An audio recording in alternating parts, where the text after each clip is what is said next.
Buenas noches, queridos hermanos y hermanas en Cristo Jesús. Un viernes más nos reunimos hoy para alabar al Señor y para conectarnos con Él por medio del estudio de su santa palabra. En la noche de hoy vamos a estudiar el capítulo 28 del libro del Génesis. Vamos a hacer esta introducción. Posteriormente hacemos la invocación del Espíritu Santo con ayuda de una alabanza. Luego leemos el capítulo 28 completamente y posterior hacemos un estudio de cada parte del texto.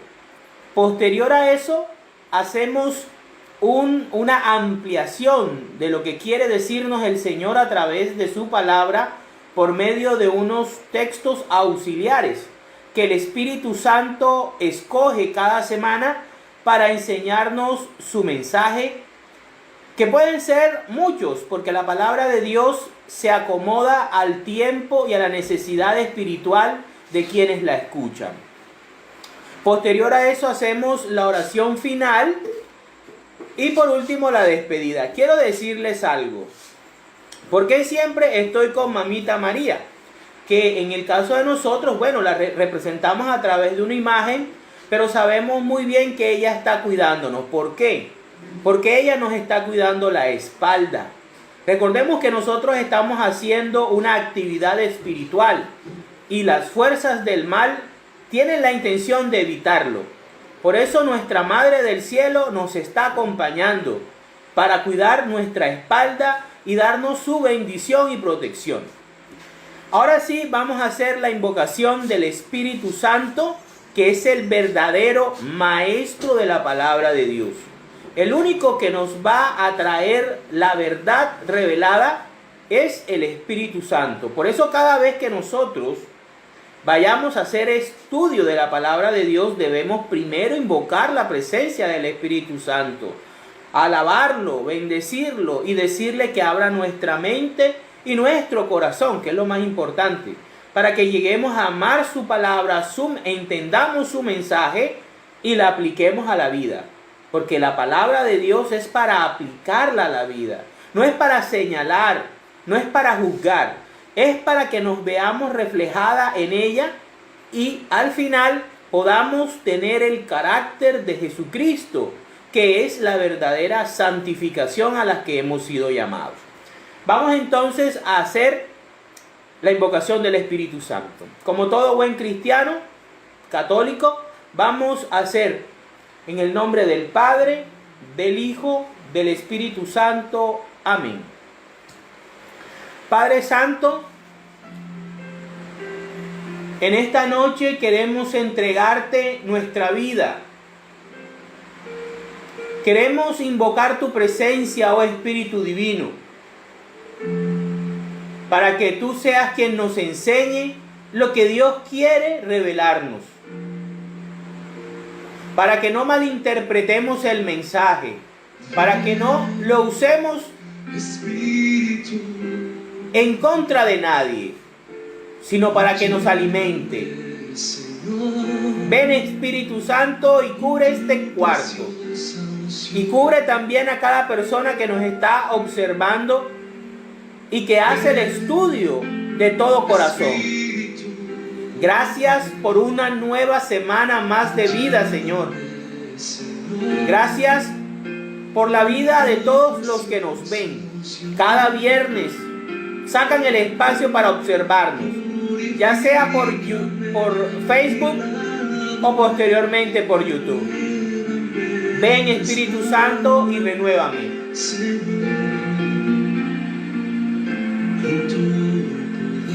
Ven, Espíritu Santo, y bendícenos.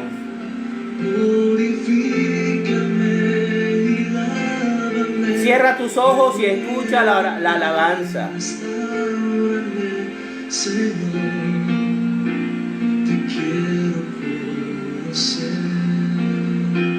Ven, Espíritu. Espíritu, ven y lléname, Señor, con tu preciosa unción. Ven, Espíritu Santo, santifícanos. Ven, Espíritu, ven. Ven a nuestros hogares, ven a nuestros matrimonios, ven a nuestros trabajos. Bendice nuestro hogar. Purifícame y lávame, renuévame, restáurame, Señor, con tu poder. Ven, Espíritu Santo, y permite que podamos entender tu palabra. Cubre nuestro corazón de la humildad de Cristo. Y perdona nuestros pecados, Espíritu Santo, que son muchos, pero queremos conocer al Padre. Muéstranos al Padre, Espíritu Santo. Muéstranos a Cristo y nos bastará. Ven, Señor, preséntate aquí en medio de nosotros e ilumínanos. Amén, amén y amén.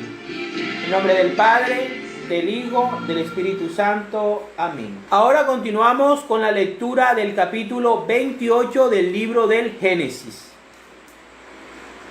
Entonces Isaac llamó a Jacob, lo bendijo y le dio esta orden: no te cases con ninguna mujer de esta tierra de Canaán.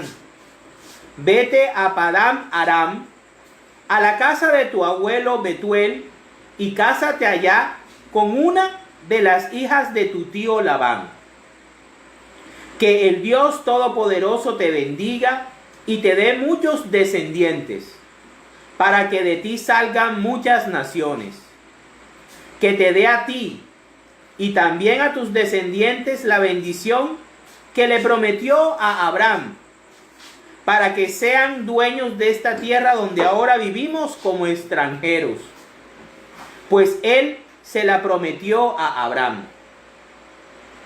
Así como Isaac envió a Jacob a Padán Aram, Jacob llegó a la casa de Labán, que era hijo de Betuel el arameo y hermano de Rebeca, la madre de Jacob y Esaú. Esaú se casa. Esaú había visto cuando Isaac le dio su bendición a Jacob y lo envió a Padán Aram para casarse allá. También se fijó en que su padre, al bendecirlo, le encargó que no se casara con ninguna mujer de Canaán, y que Jacob se fue a Padán Aram, como su padre y su madre le habían dicho. De esa manera Esaú se dio cuenta de que a su padre no le agradaban las mujeres de Canaán. Por eso fue a ver a Ismael, hijo de Abraham, y tomó por esposa a su hija Maalat, que era hermana de Naboait, además de las esposas cananeas que ya tenía. Dios se aparece a Jacob en Betel. Jacob salió de Berseba y tomó el camino de Harán. Llegó a cierto lugar y allí se quedó a pasar la noche, porque el sol ya se había puesto. Tomó como almohada una de las piedras que había en el lugar y se acostó a dormir. Allí tuvo un sueño en el que veía una escalera que estaba a la tierra y llegaba hasta el cielo, y por la cual los ángeles de Dios subían y bajaban. También veía que el Señor estaba de pie junto a él, y que le decía: yo soy el Señor, el Dios de tu abuelo Abraham y de tu padre Isaac. A ti y a tus descendientes les daré la tierra en donde estás acostado. Ellos llegarán a ser tantos como el polvo de la tierra, y se extenderán al norte y al sur, al este y al oeste, y todas las familias del mundo serán bendecidas por medio de ti y de tus descendientes. Yo estoy contigo, voy a cuidarte por donde quiera que vayas, y te haré volver a esta tierra. No voy a abandonarte sin cumplir lo que te he prometido. Cuando Jacob despertó de su sueño, pensó: en verdad el Señor está en este lugar y yo no lo sabía. Tuvo mucho miedo y pensó: este lugar es muy sagrado. Aquí está la casa de Dios. Es la puerta del cielo. Al día siguiente, Jacob se levantó muy temprano, tomó la piedra que había usado como almohada, la puso de pie como un pilar y la consagró derramando aceite sobre ella. En ese lugar había antes una ciudad que se llamaba Luz, pero Jacob le cambió el nombre y le puso Betel. Allí Jacob hizo esta promesa: si Dios me acompaña y me cuida en este viaje que estoy haciendo, si me da de qué comer y con qué vestirme, y si regreso sano y salvo a la casa de mi padre, entonces el Señor será mi Dios. Esta piedra que he puesto como pilar será casa de Dios. Y siempre te daré, oh Dios, la 10ª parte de todo lo que tú me des. Palabra de Dios. Te alabamos, Señor. Bueno, el capítulo de esta noche, en mi humilde opinión, no es más que una epifanía de nuestro Señor Jesucristo, una revelación. El Señor Jesucristo, en la visión que tiene Jacob, se presenta de múltiples formas. Y cuando estemos estudiando los textos auxiliares, nos vamos a dar cuenta cómo la palabra de Dios habla solita.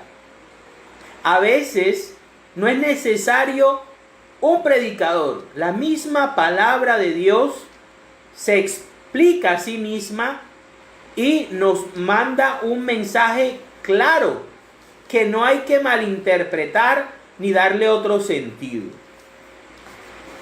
El capítulo 28 empieza cuando ya cuando ya Isaac se da cuenta que Dios no quiere a Esaú como sumo sacerdote y como heredero de las promesas de su padre Abraham.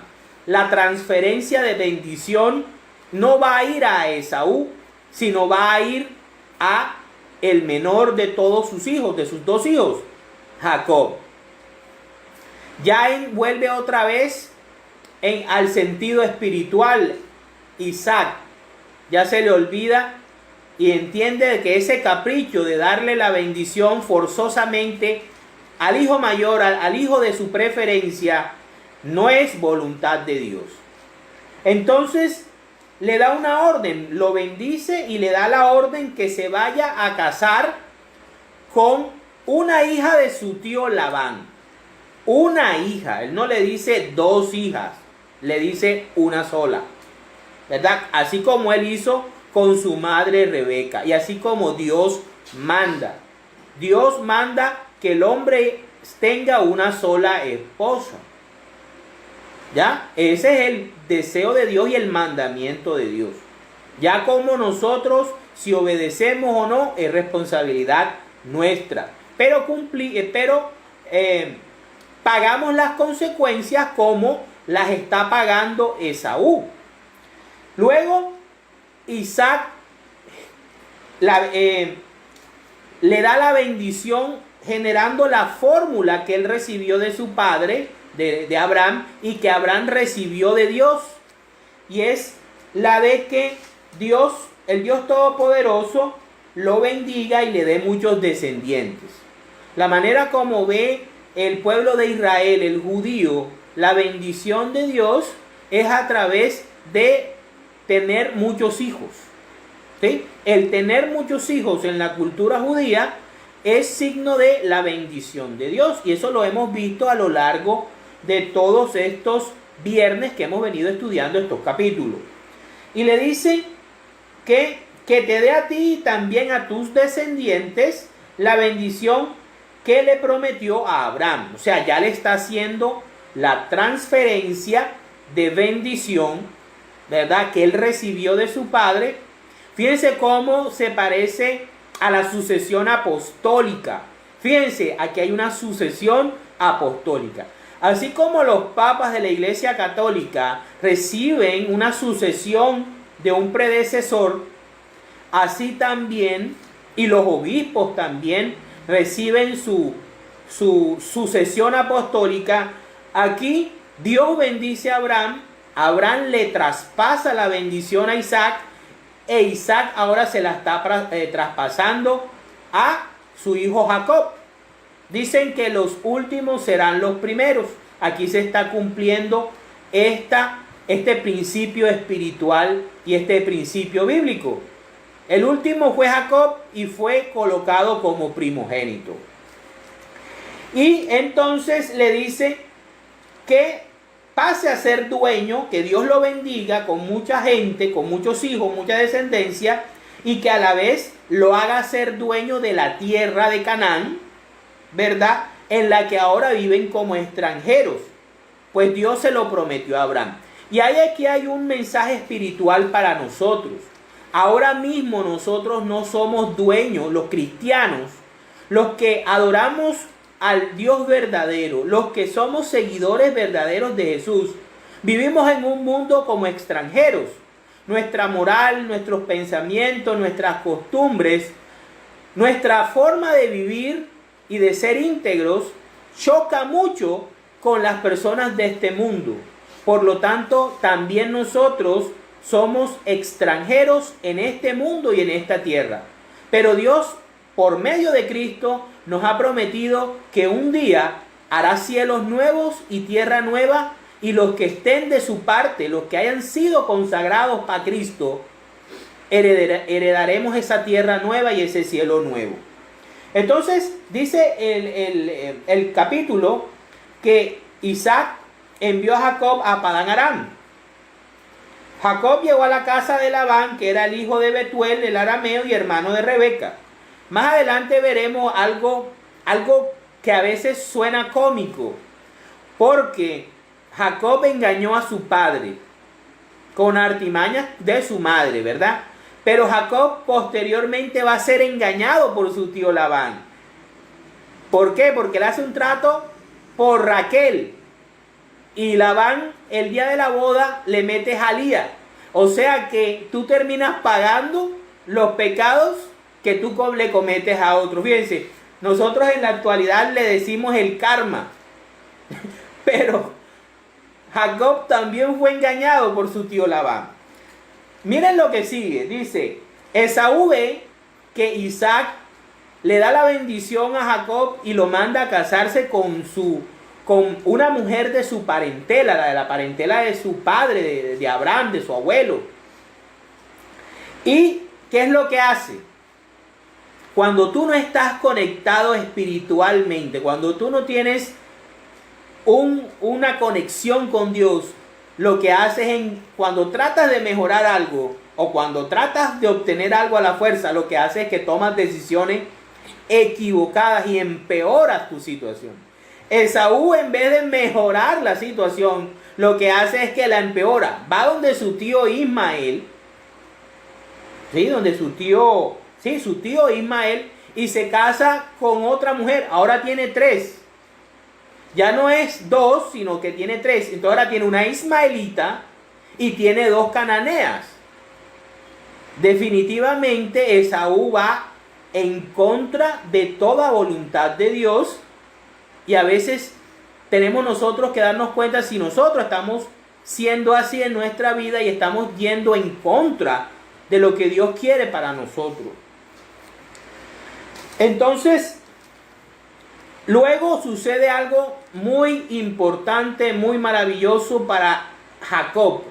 Jacob va de cuando él sale para encontrarse, para ir a la casa de su tío Labán, sale de Berseba, donde está viviendo con su papá y su mamá y su hermano y sus cuñadas. Y dice que sale de Berseba y tomó el camino.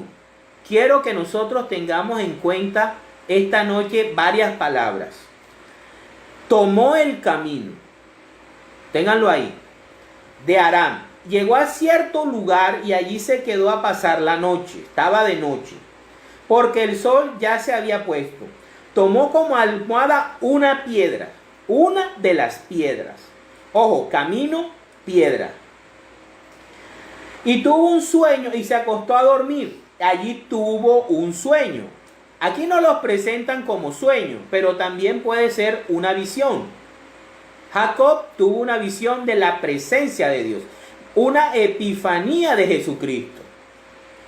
Y dice que en el sueño o en la visión veía una escalera, que la escalera estaba apoyada en la tierra y llegaba hasta el cielo, o sea, hasta la presencia de Dios.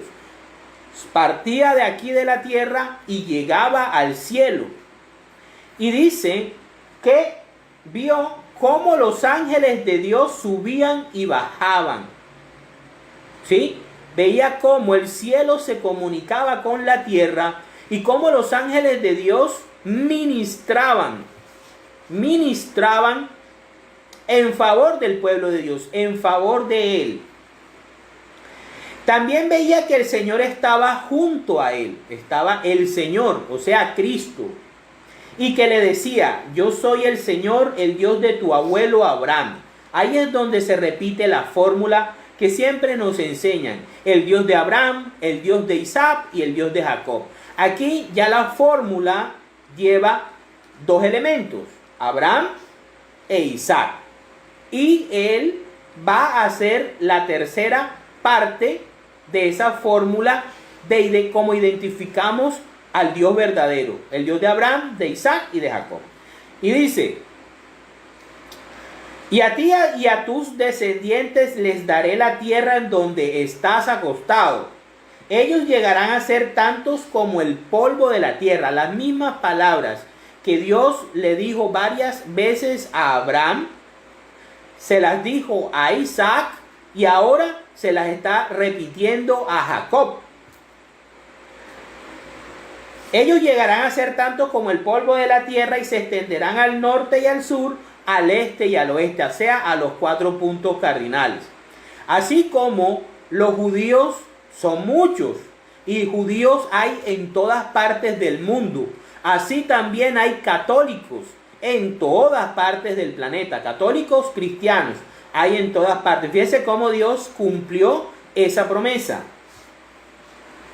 Al este y al oeste. Y todas las familias, esta es una fórmula de la promesa que a mí me encanta, que a mí me gusta cada vez que la escucho. Cuando Dios dice con tanto amor, dice: y todas las familias de la tierra o del mundo serán bendecidas por medio de ti y tus descendientes.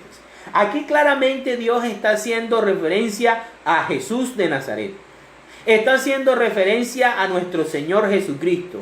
Está haciendo referencia a su ministerio pastoral como el único pastor bueno y el único pastor verdadero. Aquí Dios sabemos que sí cumplió la promesa, porque a través de los descendientes de Jacob, que luego se llamaría Israel, procedió Jesucristo. Y todas las familias de la tierra hemos sido bendecidas. Cuando Dios habla familia, habla de naciones, habla de pueblos, habla de razas, ¿sí? Y es el fin que él tuvo desde el principio de la caída, en el momento de la caída, ya en Génesis 3:15.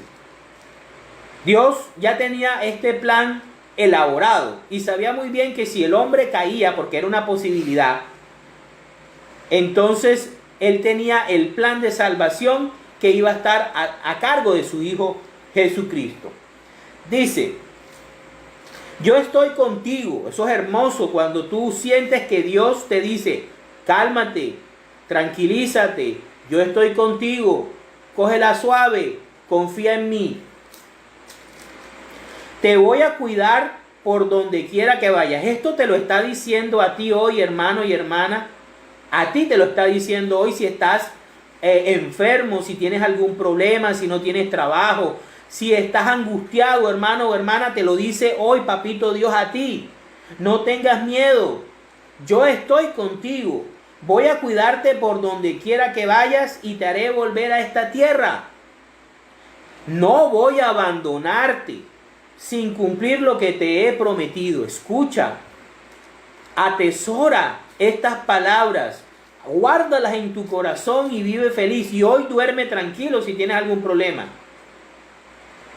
Escucha a nuestro Señor cuando te dice, yo estoy contigo, invócalo. Pon todos tus problemas en manos de Dios. Cualquier enfermedad, cualquier angustia.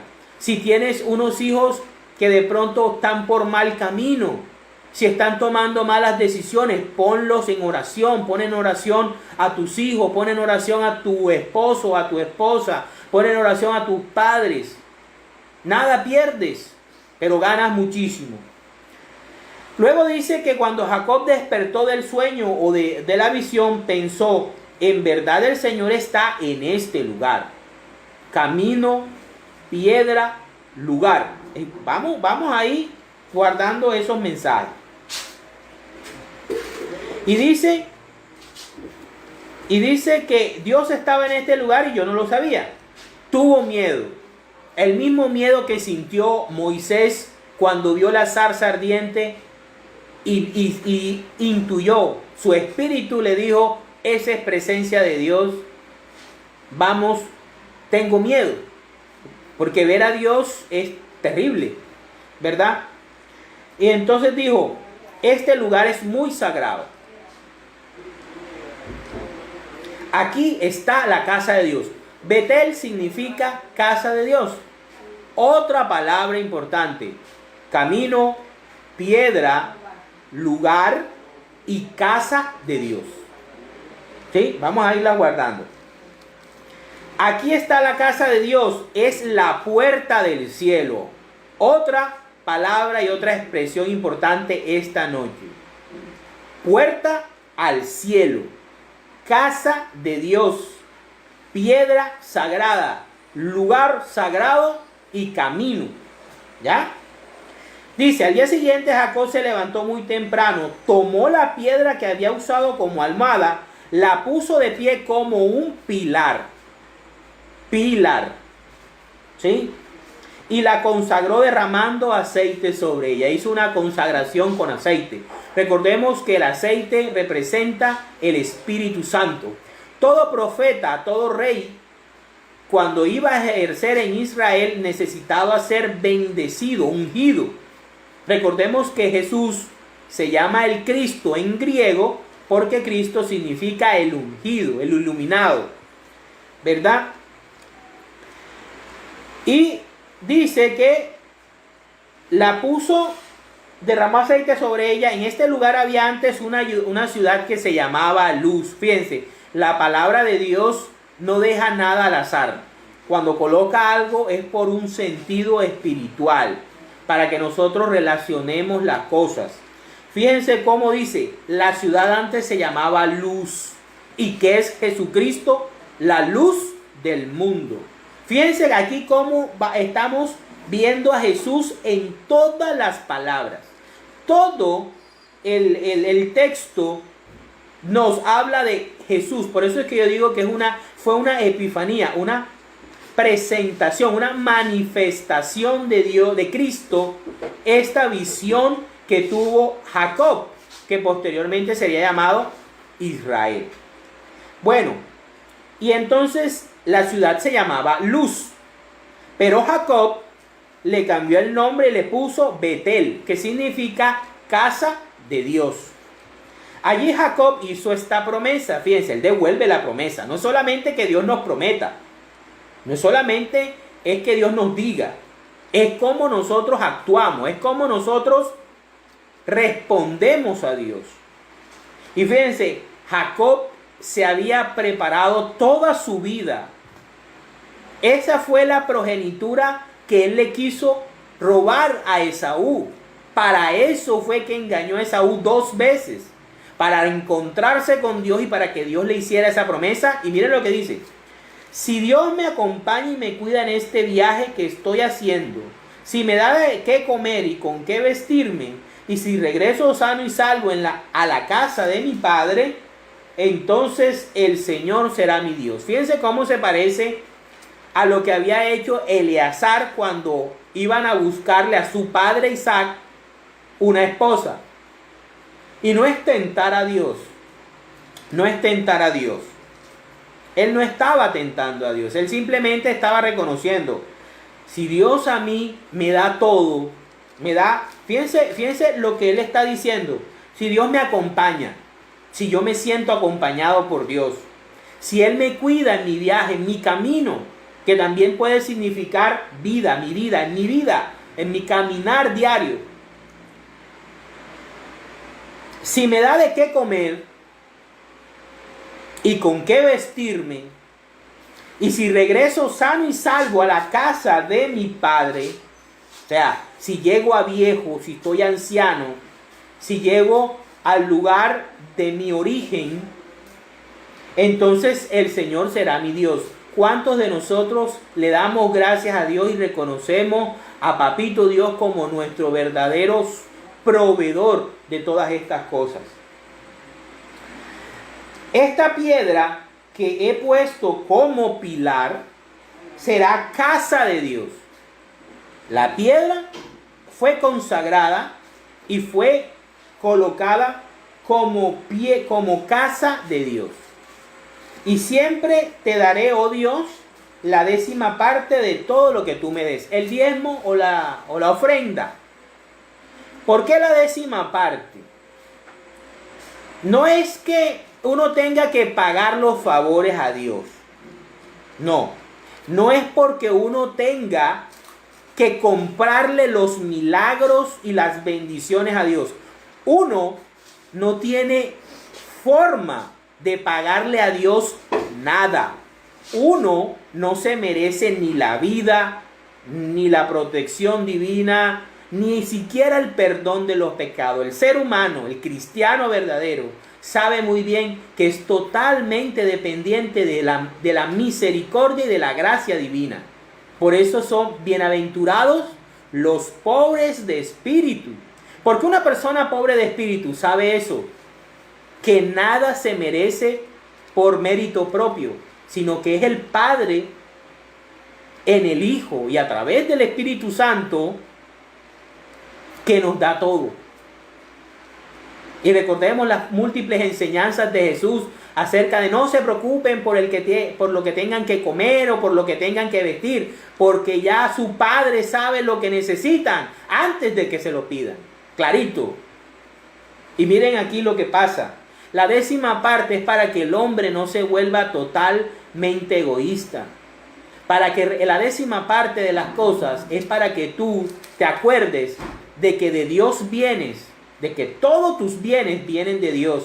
Y por eso debes recordar darle, retribuirle. Y fíjate cómo Dios es tan bueno y misericordioso, que no te pide la mitad, que no te pide la 9ª parte para que tú te quedes de la 10ª. Te pide una parte y que tú puedes contribuir ofrendando en tu iglesia para que tu iglesia siga adelante, para que tu iglesia funcione, para que tu iglesia tenga como sostenerse. La parroquia, el templo, tiene que pagar luz, tiene que pagar agua, tiene que pagar teléfono, tiene que pagar un impuesto a la arquidiócesis. Eso debe salir de nosotros. ¿Por qué? Porque la iglesia, el templo, nos está prestando un servicio. Cuando vamos a misa tenemos la silla bien arregladitas. Encontramos el templo arreglado, las flores. Hay que pagarle a una persona para que haga todo ese trabajo. Hay que pagarle todas las prestaciones. Eso debe salir del diezmo. Pero no, el diezmo no es para que tú compres la gracia divina o para que Dios te lo multiplique. Dios no es una inversión. Dios no es una bolsa de valores donde tú metes 50,000 para sacar 500,000. No. Es eso, hermano. La iglesia necesita nuestra ayuda. Y también puedes ofrendar, primero que todo, dándole a tus padres. Teniendo a tus padres bien. Ayudándolos, no abandonándolos. En la vejez a los padres se les cuida, no se les abandona. Aunque a veces son pesados. Es difícil. Pero nosotros también jodimos cuando éramos niños y ellos no nos votaban. Evangelio de San Juan, capítulo 1, versículos del 43 al 51. Jesús llama a Felipe y a Natanael. Al día siguiente, Jesús decidió ir a la región de Galilea. Encontró a Felipe y le dijo: sígueme. Este Felipe era del pueblo de Betsaida, de donde eran también Andrés y Pedro. Felipe fue a buscar a Natanael y le dijo: hemos encontrado a aquel de quien escribió Moisés en los libros de la ley y de quien también escribieron los profetas. Es Jesús, el hijo de José, el de Nazaret. Dijo Natanael: ¿acaso de Nazaret puede salir algo bueno? Felipe le contestó: ven y compruébalo. Cuando Jesús vio acercarse a Natanael, dijo: aquí viene un verdadero israelita, un descendiente de Jacob, en quien no hay engaño.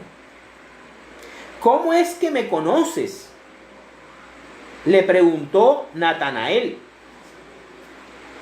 Jesús le respondió: te vi antes que Felipe te llamara, cuando estabas debajo de la higuera. Natanael le dijo: maestro, tú eres el Hijo de Dios, tú eres el Rey de Israel. Jesús le contestó: ojo a esto, ¿me crees solamente porque te he dicho que te vi debajo de la higuera? Pues vas a ver cosas más grandes que estas. También dijo Jesús: les aseguro que ustedes verán el cielo abierto y a los ángeles de Dios subir y bajar sobre el Hijo del Hombre. Palabra del Señor. Gloria a ti, Señor Jesús. En la visión de Jacob, ¿qué utilizaban los ángeles para subir y bajar del cielo? Una escalera. ¿Y qué dice Jesús? ¿Qué le dice Jesús a Natanael? Les aseguro, le decía a los discípulos, que ustedes verán el cielo abierto. Cristo nos abrió el cielo. Cristo es quien ostenta la puerta del cielo. Es a través de Él. Él es el camino al cielo. Más nadie. Claro está la palabra de Dios y dice: y a los ángeles de Dios subir y bajar sobre el Hijo del Hombre.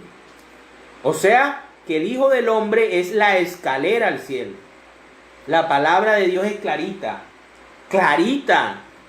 Y quien escribió Génesis vivió muchos siglos, muchísimos siglos antes que quien escribió San Juan, muchos años después. Pero Jesús, que era el mismo que se le presentó a Jacob, sabía por dónde iba la cosa. ¿Ya? Y se manifiesta de esa manera. Vamos a ver ahora entonces, ahí mismo, en el mismo evangelio, vamos, Juan, capítulo 14, versículos del 1 al 14. Jesús, el camino al Padre. No se angustien ustedes. Fíjate lo que le estaba diciendo, lo que le estaba prometiendo Dios a Jacob. No te angusties, no tengas miedo. No se angustien ustedes. Crean en Dios y crean también en mí. En la casa de mi padre, oigan, no estamos hablando allá en el capítulo 28 de la casa de Dios. Ojo, en la casa de mi padre hay muchos lugares donde vivir. Si no fuera así, yo no les hubiera dicho que voy a prepararles un lugar. Les dije, lugar, camino, lugar, piedra, casa de Dios, puerta del cielo. Ahí vamos. Y después de irme y de prepararles un lugar, vendré otra vez para llevarlos conmigo, para que ustedes estén en el mismo lugar en donde yo voy a estar. Ustedes saben el camino que lleva a donde yo voy. Tomás le dijo a Jesús, Señor, no sabemos a dónde vas, ¿cómo vamos a saber el camino? ¿Qué fue lo que tomó Jacob en el capítulo 28? De Berseba tomó el camino de Harán. Jesús le contestó, yo soy el camino, clarito, la verdad y la vida. Solamente por mí se puede llegar al Padre. Jacob salió de Berseba y tomó el camino ¿a dónde? A encontrarse con Dios. No se encontró con Dios. No vio a Dios que estaba delante de él. Fíjense cómo la palabra ella misma se explica. Si ustedes me conocen a mí, también conocerán a mi Padre. Y ya lo conocen desde ahora, pues lo han estado viendo. Felipe le dijo entonces, Señor, déjanos ver al Padre y con eso nos basta. Jesús le contestó, Felipe, ¿hace tanto tiempo que estoy con ustedes y todavía no me conoces? El que me ha visto a mí, ha visto a mi Padre.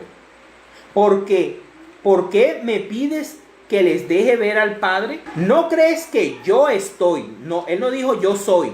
Dijo, ¿no crees que yo estoy en el Padre y el Padre está en mí? Las cosas que les digo, no las digo por mi propia cuenta.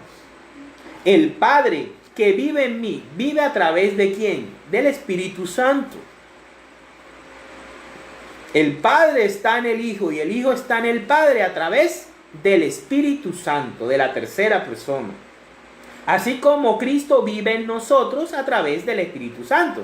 Cristo vive en mí, dice San Pablo. Ya no soy yo, sino es Cristo quien vive en mí. Las cosas que les digo no las digo por mi propia cuenta. El Padre que vive en mí es el que hace sus propias obras. Créanme que yo estoy en el Padre y el Padre está en mí, como habitar una casa. Jesús es la casa de Dios. Dios, el Padre, habita en él. Ojo, a través del Espíritu Santo. Por lo tanto, Jesús es la casa de Dios, es Betel. Pero Cristo vive en nosotros por medio del Espíritu Santo que recibimos en el bautismo y posteriormente nos fortalecemos con el sacramento de la confirmación y que alimentamos nuestro espíritu a través del sacramento de la Eucaristía.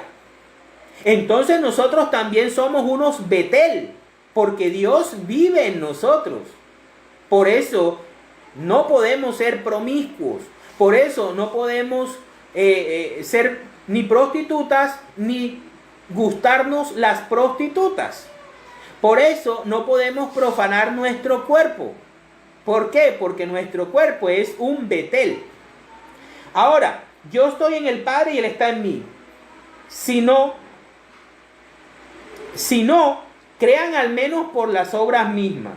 Les aseguro que el que cree en mí hará también las obras que yo hago y hará otras todavía más grandes.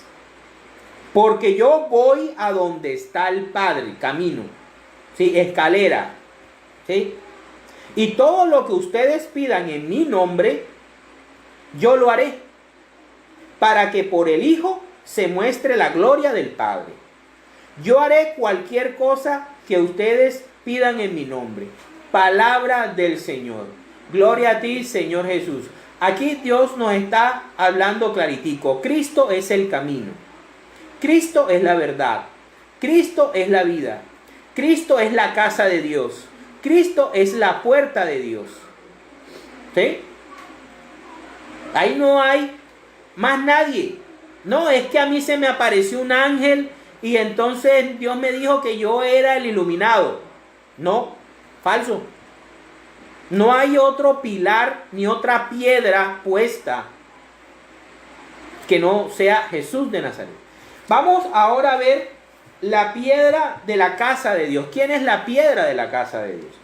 Vámonos al Salmo 118. Salmo 118, los salmos.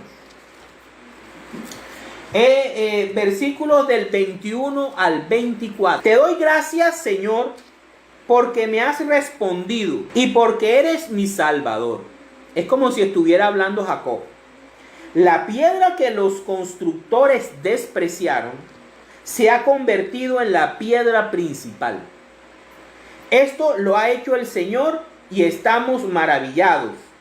Este es el día en que el Señor ha actuado. Estemos hoy contentos y felices.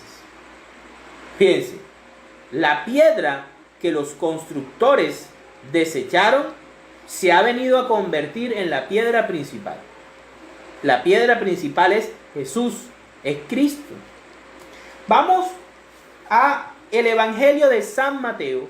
Evangelio de San Mateo, capítulo 21, versículos del 37 al 44. Vamos a otro evangelio. Por fin mandó a su propio hijo, pensando sin duda respetarán a mi hijo. Pero cuando vieron al hijo, los labradores se dijeron unos a otros: este es el que ha de recibir la herencia. Matémoslo y nos quedaremos con su propiedad. Así que lo agarraron, lo sacaron del viñedo y lo mataron. Y ahora, cuando venga el dueño del viñedo, ¿qué creen ustedes que hará con esos labradores? Le contestaron: matará sin compasión a esos malvados y alquilará el viñedo a otros labradores que le entreguen a su debido tiempo la parte de la cosecha que le corresponde. Jesús entonces les dijo: ¿nunca han leído ustedes las Escrituras? Dice: la piedra que los constructores despreciaron se ha convertido en la piedra principal. Esto lo hizo el Señor y estamos maravillados. Por eso les digo que a ustedes se les quitará el reino y que se le dará a un pueblo que produzca la debida cosecha. En cuanto a la piedra, ojo a esto, cualquiera que caiga sobre ella quedará hecho pedazos. Y si la piedra cae sobre alguien, lo hará polvo. Palabra del Señor. Gloria a ti, Señor Jesús. Este fue el evangelio del domingo pasado, este domingo que pasó. Se llama la parábola de los labradores asesinos. Y aquí claramente Jesús le está haciendo referencia a ¿quiénes son los constructores? Los principales constructores eran las autoridades judías, eran los judíos, eran los fariseos, los saduceos y toda la aristocracia judía que tenían el poder de la religión judía en los tiempos de Jesús. Jesús llega representando al Padre y en vez de recibirlo, en vez de entender las Escrituras, lo que hacen es que, inspirados por el diablo, matan a Cristo, pensando que así se iban a quedar primero ellos con el poder religioso y Satanás con la tierra. A mí personalmente, es interpretación propia. Esto cuando él dice que, sin duda, aquí cuando dice, este es el que ha de recibir la herencia, matémoslo y nos quedaremos con su propiedad. Es como si yo estuviera escuchando al mismo Satanás, creyendo que matando a Jesús se iba a quedar con la tierra. Y vamos a ver que fue todo lo contrario. Cuando Cristo muere en la cruz, lo que hace es que le quita el poder a Satanás sobre la tierra. Fue todo lo contrario. Él mismo se autodañó. Pero es porque el Señor es infinitamente sabio y es infinitamente más inteligente que la criatura más inteligente que creó, que es Satanás. Pero Dios es infinitamente más sabio.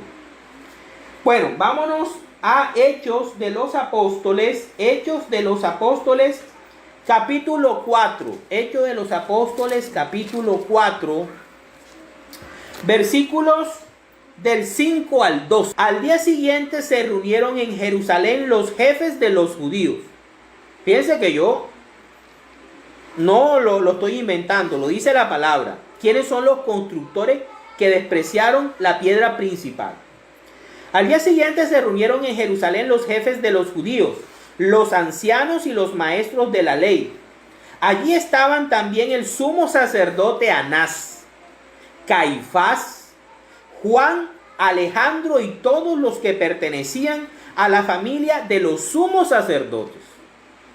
Ordenaron que les llevaran a Pedro y a Juan, y poniéndolos en medio de ellos le preguntaron: ¿con qué autoridad o en nombre de quién han hecho ustedes estas cosas?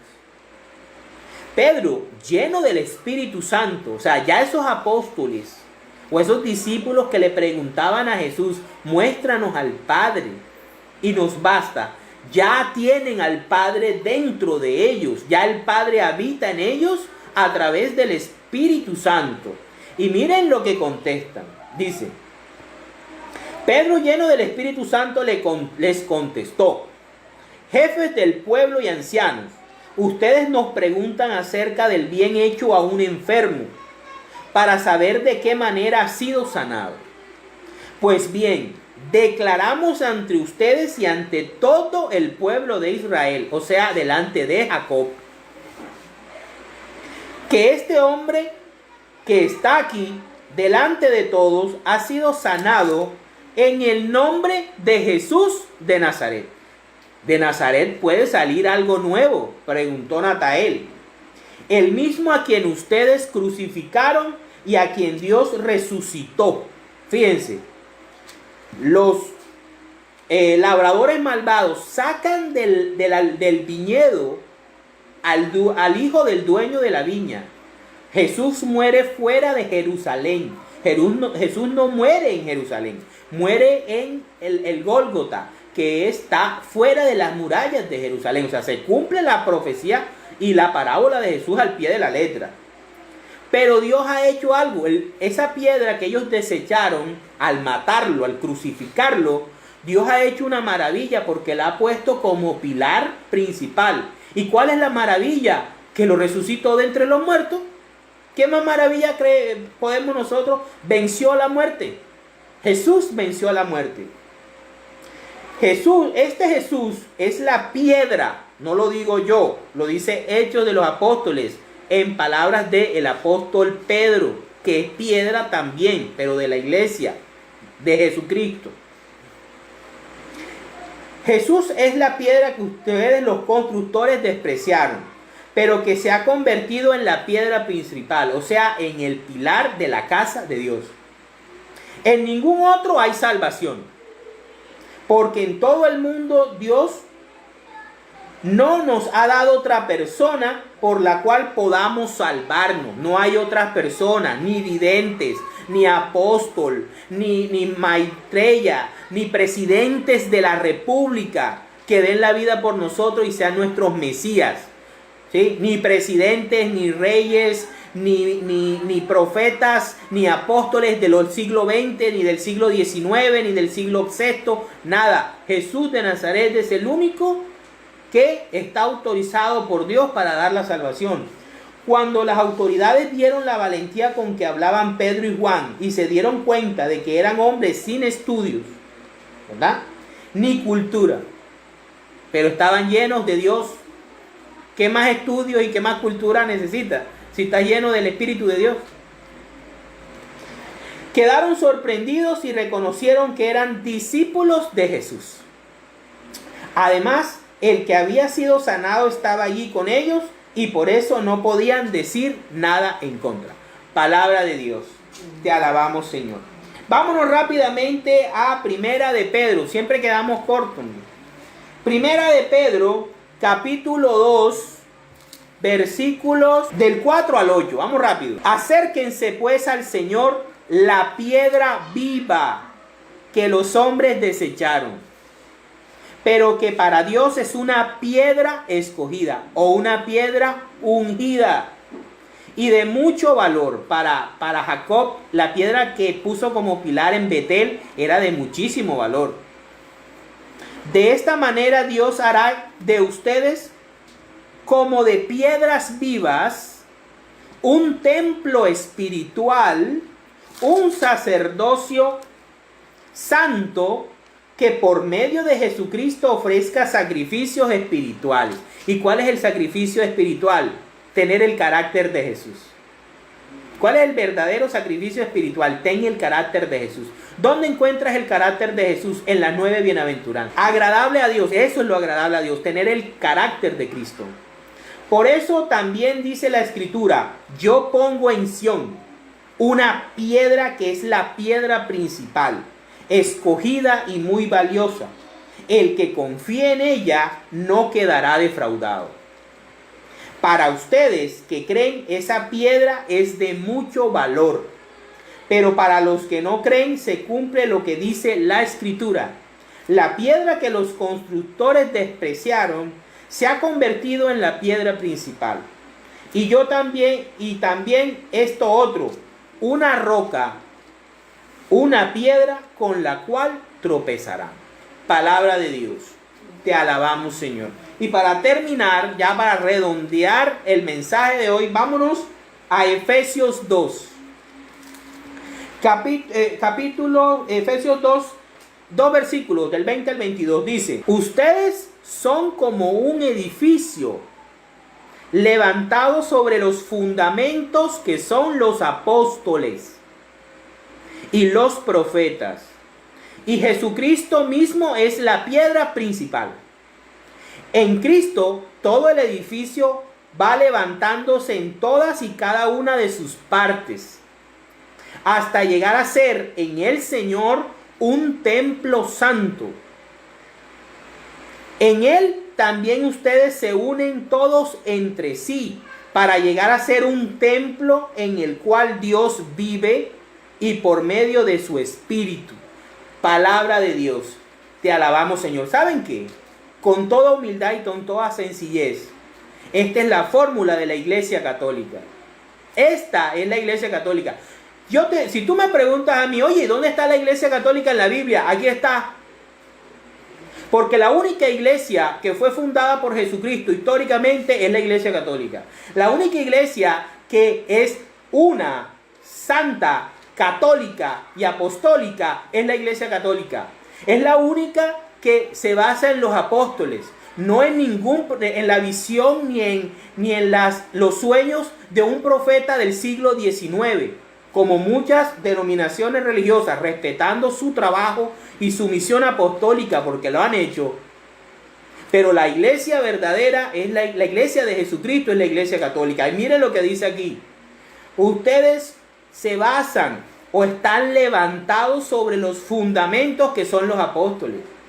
Yo no puedo decir que un gringo que tuvo una visión arma una iglesia en el siglo XIX y dice que esa es la iglesia de Jesucristo. No puedo, porque la misma palabra lo contradice. Por eso es que crean otro libro donde justifican todos sus inventos. Ellos no son cristianos. Lo respeto, pero no son cristianos. Porque la iglesia de Jesucristo se basa en los apóstoles. Y la única iglesia que dice en su credo que viene de los apóstoles es la Iglesia Católica, para la gloria de Dios. En el nombre del Padre, del Hijo, del Espíritu Santo. Amén. Gracias te damos, Señor, por esta noche, por otro viernes más, Señor. Gracias por ti, Padre Santo, por tu amor infinito. Gracias por nuestro Señor Jesucristo, nuestro camino, nuestra escalera al cielo, nuestra puerta al cielo. Gracias por hacernos templo vivo del Espíritu Santo. Gracias, Señor, por darnos la comida, por darnos el vestido. Gracias por darnos el trabajo. Gracias por darnos una iglesia donde congregarnos. Ya seamos católicos o ya seamos cristianos de otra denominación. Gracias, Señor Padre Celestial, por la palabra, tu palabra. Gracias. Y gracias por nuestra Madre Santa, que siempre nos cuida la espalda, siempre está ahí presente, para que ninguna fuerza de la oscuridad nos ataque en medio de este hermoso momento. Mi alma tiene sed de ti, y aquí la consigo, y en la Santa Eucaristía. Los espero el próximo viernes, y que Dios los bendiga y disfruten de Dios. Disfrútenlo, por favor. Amén. En nombre del Padre,